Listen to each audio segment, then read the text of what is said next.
Welcome to the deep dive. Today, we're jumping straight into the whirlwind that is artificial intelligence. Our mission really is to sift through all the noise from just the last few days, pull out the key developments, and basically give you a shortcut to understanding the big shifts happening in AI right now. We're using the AI Innovations July 10th, 2025 Daily Chronicle as our guide. And it really is a whirlwind. The speed is just incredible. You see companies pushing, adapting. It's, well, highly competitive. That pace is something we'll definitely see today. Absolutely. So let's dive right in, starting with the models themselves. Elon Musk's XAI, they've just unveiled Grok 4, actually two models. Grok 4, and then there's the more powerful Grok 4 Heavy, and they're claiming, state-of-the-art performance across the board. Let's talk benchmarks for a sec, because that's where things get interesting. Grok 4 apparently scored 25.4% on the humanities last exam benchmark. That's a tough one. Really tough tests, common sense. Exactly. And Grok 4 Heavy, it hit 44.4% on that same test using tools. Plus, they're saying SOTA state-of-the-art on Arc AGI 2 and Amy 2. Which puts them ahead of some big players like Gemini 2.5 Pro and OpenAI's O3, supposedly. Yeah, big claims. And the pricing strategy is quite aggressive, too.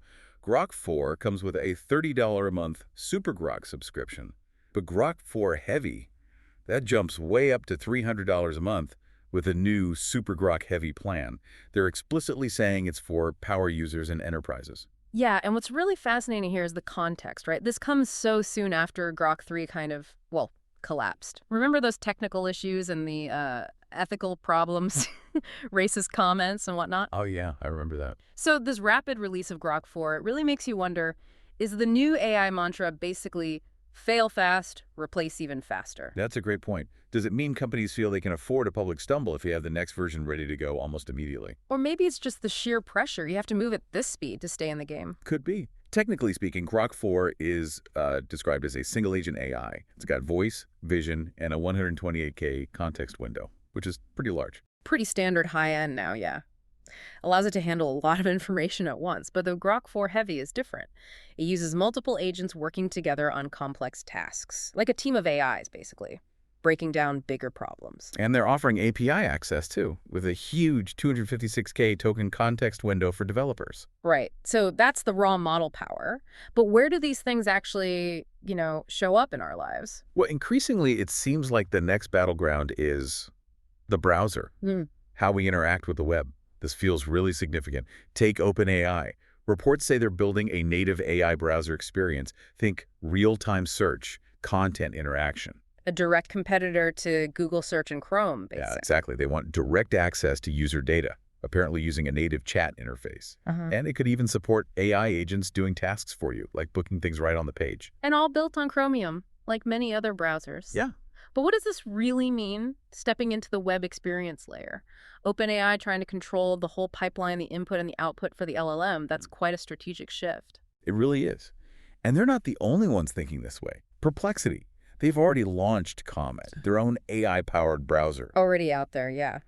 And Comet's got some neat tricks, like the Comet Assistant in a sidebar that kind of watches what you're doing, answers questions, helps with emails, calendar stuff.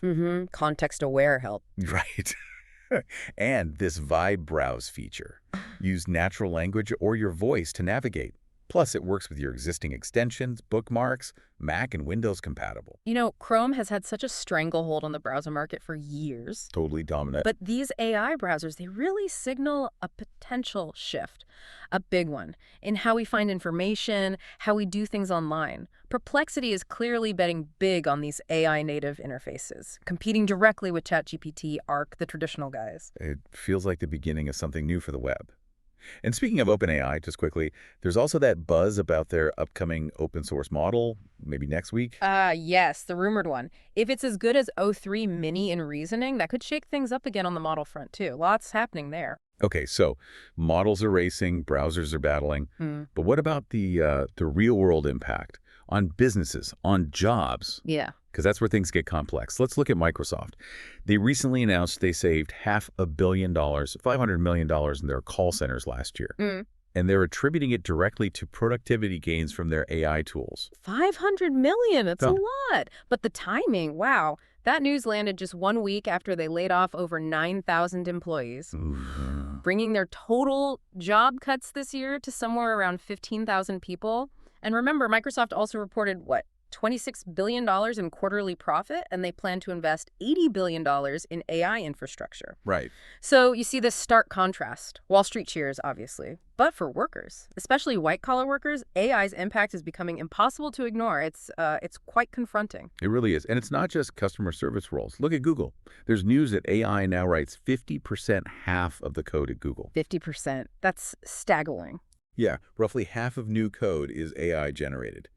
Though they do stress every single change still gets reviewed and approved by a human engineer. Which is crucial, but it still raises big questions about what it means to be a software engineer now, right? AI is getting deeply embedded in their development pipelines. It seems like it's shifting the focus maybe from pure writing of code to more reviewing, refining, guiding the AI. It's definitely setting a new standard for developer tools inside these companies. Okay, so AI is changing workflows, jobs. What about controlling the AI itself? Regulation, content moderation. Let's look at YouTube. They seem to be gearing up for a crackdown on AI-generated videos, primarily because of worries about, rising misinformation. Makes sense. There's a lot of low-quality AI stuff flooding platforms. So on July 15th, they're changing their partner program rules. They're going to stop paying for what they call mass-produced and repetitious content. This seems specifically aimed at things like AI voiceovers without any real commentary, or those slideshow videos made of reused clips, basically, AI spam. Right. So the upshot is creators using generative AI tools will need to be much clearer. They'll have to label their content. And platforms like YouTube, they're facing a whole new level of complexity in trying to enforce these rules. Yeah, it's a tricky balance. Especially since YouTube itself is also developing its own AI tools for creators, so they're kind of playing both sides there. True.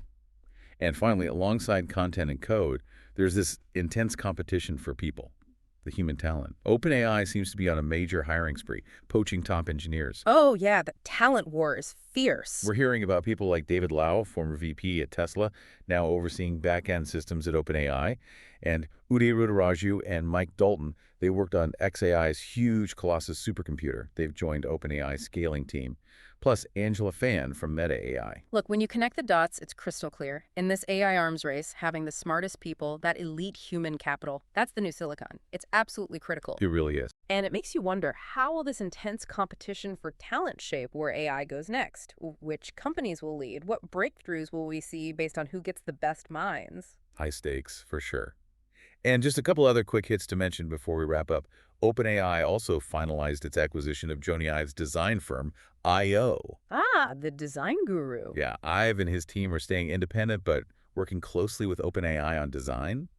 Suggests a big push towards making AI products feel more intuitive, maybe. Could be. User experience focus. Makes sense. Also, AI2, that's the Allen Institute for AI, they introduced something called FlexAlmo. It's a new way to train models where data owners can contribute without actually sharing their raw data. Big for privacy. That is interesting. Collaborative AI without giving up your data. And finally, Google's putting Gemini into Wear OS smartwatches. So, AI right on your wrist for voice commands and tasks. AI everywhere. Pretty much. So, okay, lots of developments. What's the bottom line here for you, our listener? Well, I think we've seen a few key themes, right? First, just the incredible speed of AI model development. It's relentless. Grok 4 is a perfect example.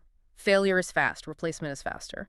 Second, these big strategic battles playing out, especially for the browser, for controlling how we experience the web with AI. That's fundamental. Third, the very real and sometimes clashing impacts on the workforce. Huge savings for companies, yes, but also significant job shifts and uncertainty for workers, that Google coding stat, the Microsoft example. And finally, this growing push for responsible AI use, like YouTube's crackdown, alongside this fierce, fierce competition for the human talent that actually builds this stuff. So as you go about your week, maybe think about how these things might start showing up in your own life. Your browser might feel different soon. The content you see online might change. Even your job, potentially. The pace is just remarkable. It really is. And maybe the final thought to leave you with is this. As AI reshapes, well, everything, industries' daily routines, what new responsibilities do we all have as users, as creators, as citizens? How do we guide this incredibly powerful technology towards, the best possible future for everyone? Something to ponder.